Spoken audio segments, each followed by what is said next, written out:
Hakim-Hakim pasal 1 ayat 1-36. Keadaan orang Israel setelah Yosua mati. Sesudah Yosua mati, orang Israel bertanya kepada Tuhan, "Siapakah daripada kami yang harus lebih dahulu maju menghadapi orang Kanaan untuk berperang melawan mereka?" Firman Tuhan, "Suku Yehudalah yang harus maju. Sesungguhnya telah kuserahkan negeri itu ke dalam tangannya." Lalu berkatalah Yehuda kepada Simeon saudaranya itu, "Majulah bersama-sama dengan aku ke bagian yang telah diundikan kepadaku. Dan baiklah kita berperang melawan orang Kanaan.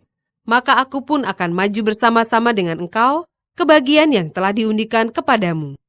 Lalu Simeon maju bersama-sama dengan dia. Maka majulah suku Yehuda, lalu Tuhan menyerahkan orang Kanaan dan orang Feris ke dalam tangan mereka.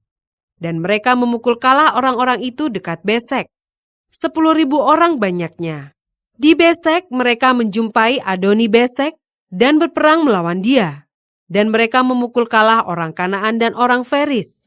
Tetapi Adoni Besek melarikan diri, lalu mereka mengejarnya, menangkapnya dan memotong ibu jari dari tangannya dan dari kakinya.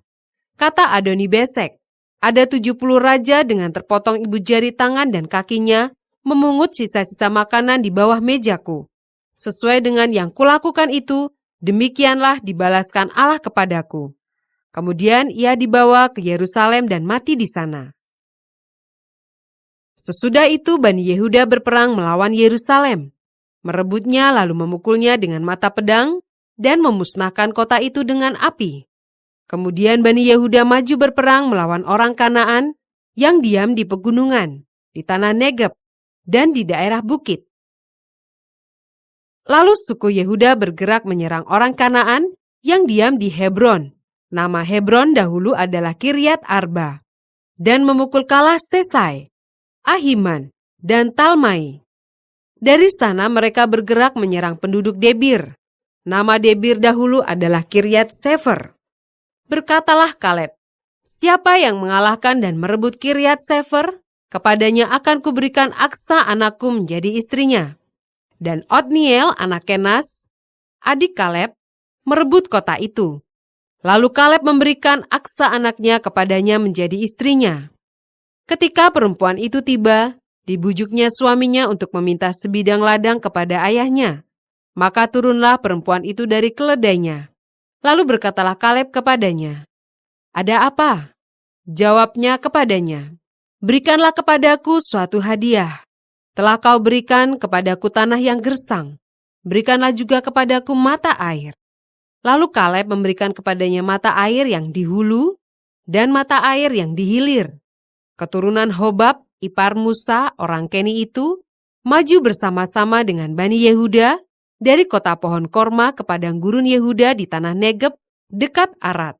Lalu mereka menetap di antara penduduk di sana. Yehuda maju bersama-sama dengan Simeon saudaranya itu, lalu mereka memukul kalah orang Kanaan, penduduk Sefat. Mereka menumpas kota itu, sebab itu kota itu dinamai Horma. Selanjutnya suku Yehuda merebut Gaza dengan daerahnya, Askelon dengan daerahnya, dan Ekron dengan daerahnya. Dan Tuhan menyertai suku Yehuda, sehingga mereka menduduki pegunungan itu, tetapi mereka tidak dapat menghalau penduduk yang di lembah, sebab orang-orang ini mempunyai kereta-kereta besi. Kepada Kaleb telah diberikan Hebron, seperti yang dikatakan Musa dahulu, dan dari sana telah dihalaukannya anak-anak yang 3 itu. Tetapi orang Yebus, penduduk kota Yerusalem, tidak dihalau oleh Bani Benyamin. Jadi orang Yebus itu masih diam bersama-sama dengan Bani Benyamin di Yerusalem sampai sekarang. Keturunan Yusuf juga maju menyerang Betel, dan Tuhan menyertai mereka. Keturunan Yusuf menyuruh orang mengintai Betel itu. Nama kota itu dahulu adalah Luz. Ketika pengintai-pengintai itu melihat seorang keluar dari kota itu, maka berkatalah mereka kepadanya, "Tolong tunjukkan bagaimana kami dapat memasuki kota ini.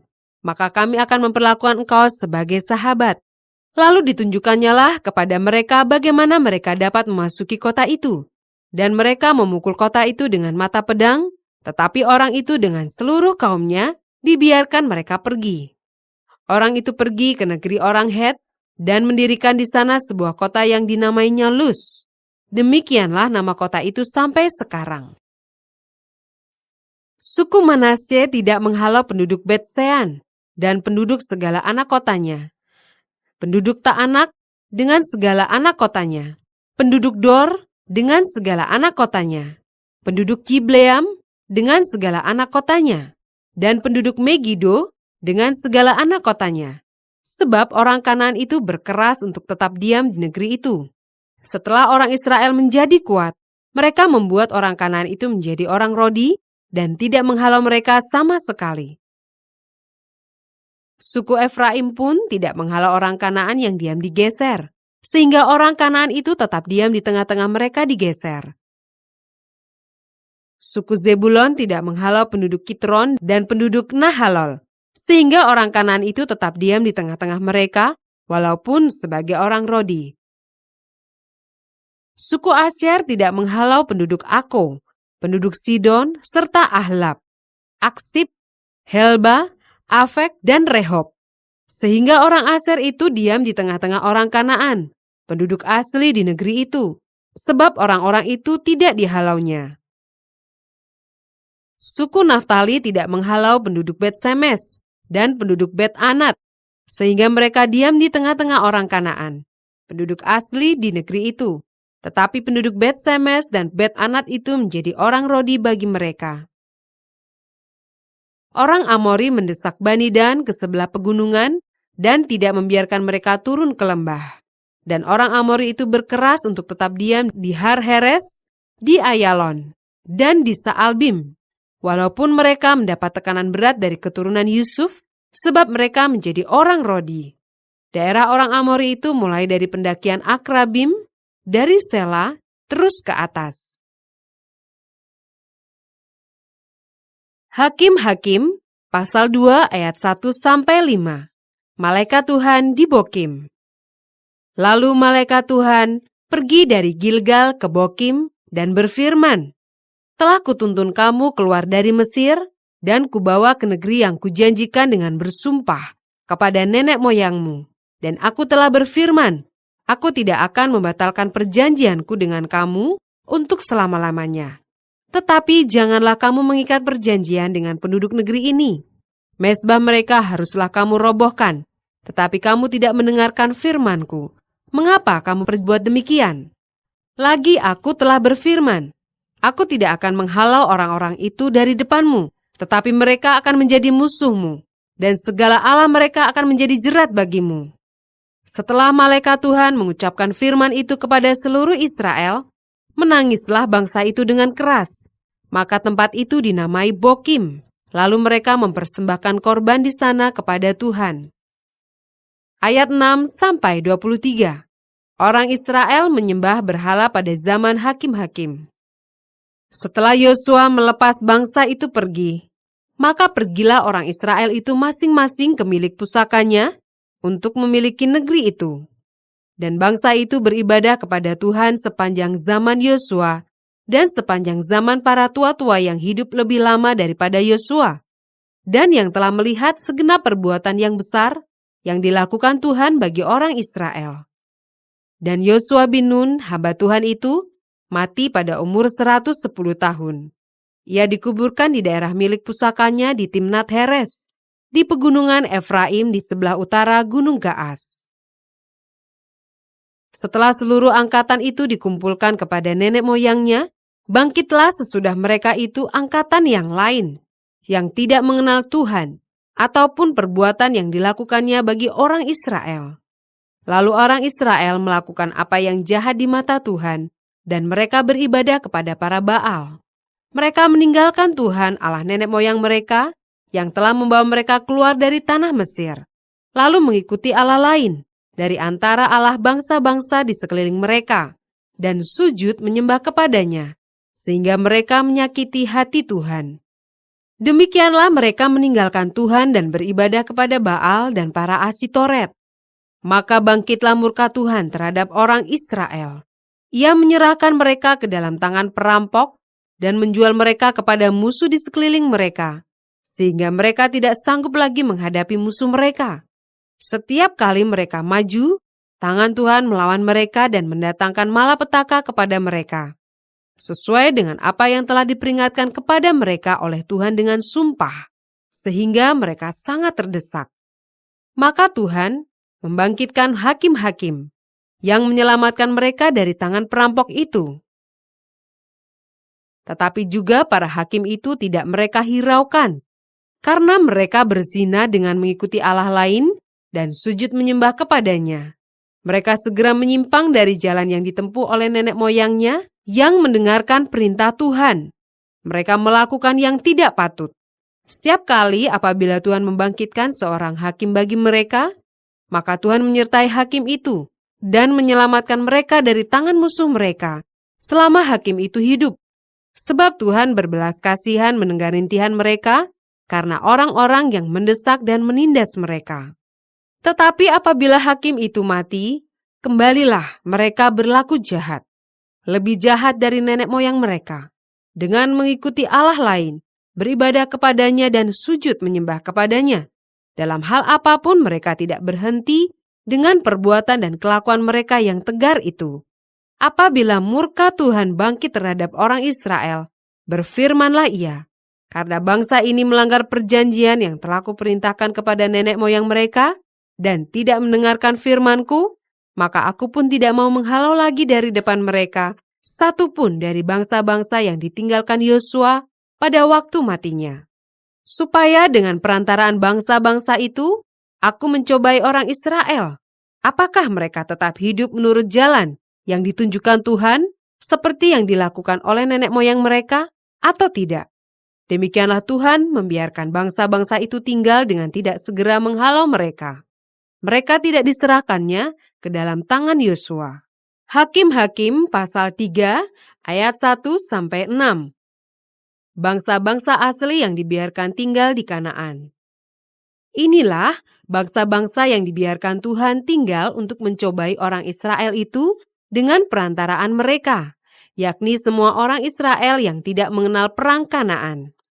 Maksudnya hanyalah supaya keturunan-keturunan orang Israel yang tidak mengenal perang yang sudah-sudah dilatih berperang oleh Tuhan. Yang tinggal ialah kelima raja kota orang Filistin dan semua orang Kanaan, orang Sidon dan orang Hewi yang mendiami pegunungan Libanon dari gunung Baal Hermon sampai ke jalan yang menuju ke Hamat. Mereka itu ada di sana, supaya ia mencobai orang Israel dengan perantaraan mereka untuk mengetahui apakah mereka mendengarkan perintah yang diberikan Tuhan kepada nenek moyang mereka dengan perantaraan Musa. Demikianlah orang Israel itu diam di tengah-tengah orang Kanaan, orang Het, orang Amori, orang Feris, orang Hewi, dan orang Yebus. Mereka mengambil anak-anak perempuan. Orang-orang itu menjadi istri mereka dan memberikan anak-anak perempuan mereka kepada anak-anak lelaki orang-orang itu, serta beribadah kepada Allah orang-orang itu. Ayat 7-11. Otniel. Orang Israel melakukan apa yang jahat di mata Tuhan. Mereka melupakan Tuhan Allah mereka dan beribadah kepada para Baal dan para Asyera. Lalu bangkitlah murka Tuhan terhadap orang Israel, sehingga ia menjual mereka kepada Kusyan Rishyataim, Raja Aram Mesopotamia, dan orang Israel menjadi takluk kepada Kusyan Rishyataim 8 tahun lamanya. Lalu berserulah orang Israel kepada Tuhan, maka Tuhan membangkitkan seorang penyelamat bagi orang Israel, yakni Otniel, anak Kenas, adik Kaleb. Roh Tuhan menghinggapi dia, dan ia menghakimi orang Israel. Ia maju berperang, lalu Tuhan menyerahkan Kusyan Rishyataim, Raja Aram, ke dalam tangannya, sehingga ia mengalahkan Kusyan Rishyataim. Lalu amanlah negeri itu 40 tahun lamanya. Kemudian matilah Otniel anak Kenas. Ayat 12-30. Ehud. Tetapi orang Israel melakukan pula apa yang jahat di mata Tuhan. Lalu Eglon, Raja Moab, diberi Tuhan kuasa atas orang Israel, oleh sebab mereka telah melakukan apa yang jahat di mata Tuhan. Raja ini mengajak Bani Amon dan Bani Amalek menjadi sekutunya. Lalu majulah ia dan memukul orang Israel kalah. Kota pohon korma diduduki mereka. 18 tahun lamanya, orang Israel menjadi takluk kepada Eglon, Raja Moab. Lalu orang Israel berseru kepada Tuhan. Maka Tuhan membangkitkan bagi mereka seorang penyelamat, yakni Ehud, anak Gera, orang Benyamin, seorang yang kidal. Dengan perantaraannya, orang Israel biasa mengirimkan upeti kepada Eglon, Raja Moab. Dan Ehud membuat pedang yang bermata dua, yang panjangnya hampir sehasta. Disandangnya lah itu di bawah pakaiannya, pada pangkal paha kanannya. Kemudian ia menyampaikan upeti kepada Eglon, Raja Moab. Adapun Eglon itu seorang yang sangat gendut. Setelah Ehud selesai menyampaikan upeti itu, disuruhnya pembawa-pembawa upeti itu pulang. Tetapi ia sendiri berhenti pada batu-batu berpahat yang di dekat Gilgal dan kembali menghadap raja. Berkatalah ia, "Ada pesan rahasia yang kubawa untuk tuanku, ya raja." Kata Eglon, "Diamlah dahulu." Maka semua orang yang berdiri di depannya itu pergi keluar. Lalu Ehud masuk mendapatkan dia, sedang ia duduk sendirian di kamar atas di rumah peranginannya. Berkatalah Ehud, "Ada firman Allah yang kubawa untuk tuanku." Lalu bangunlah ia berdiri dari tempat duduknya. Kemudian Ehud mengulurkan tangan kirinya. Dihunusnya pedang itu dari pangkal paha kanannya dan ditikamkannya ke perut raja, sehingga hulunya beserta mata pedang itu masuk. Lemak menutupi mata pedang itu, sebab pedang itu tidak dicabutnya dari perut raja. Lalu keluarlah ia melalui pintu belakang. Demikianlah Ehud sampai ke serambi. Pintu kamar atas itu ditutup dan dikuncinya setelah ia keluar. Baru saja ia keluar, datanglah hamba-hamba raja melihat. Tetapi pintu kamar atas itu terkunci. Lalu berkatalah mereka, "Tentulah ia membuang air di kamar rumah peranginan itu." Lalu mereka menunggu-nunggu sampai menjadi bingung. Tetapi raja tidak membuka pintu kamar atas itu.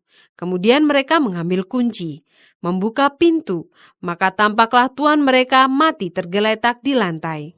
Sedang mereka berlambat-lambat, Ehud meloloskan diri, ia lewat dari batu-batu berpahat dan meloloskan diri ke arah Seira. Setelah ia sampai ke sana, ditiupnyalah sangkakala di pegunungan Efraim. Lalu turunlah orang Israel bersama-sama dengan dia dari pegunungan itu. Dan ia sendiri di depan. Berkatalah ia kepada mereka, "Ikutlah aku, sebab Tuhan telah menyerahkan musuhmu, orang-orang Moab itu, ke dalam tanganmu." Maka turunlah mereka mengikuti dia. Lalu mereka merebut tempat penyeberangan sungai Yordan ke Moab, dan tidak seorang pun dibiarkan mereka menyeberang. Pada waktu itu mereka menewaskan kira-kira 10.000 orang dari Moab. Semuanya orang yang tegap dan tangkas. Seorang pun tidak ada yang lolos. Demikianlah pada hari itu Moab ditundukkan oleh Israel. Maka amanlah tanah itu 80 tahun lamanya. Ayat 31. Samgar. Sesudah dia bangkitlah Samgar bin Anat. Ia menewaskan orang Filistin dengan tongkat penghalau lembu. 600 orang banyaknya. Demikianlah ia juga menyelamatkan orang Israel.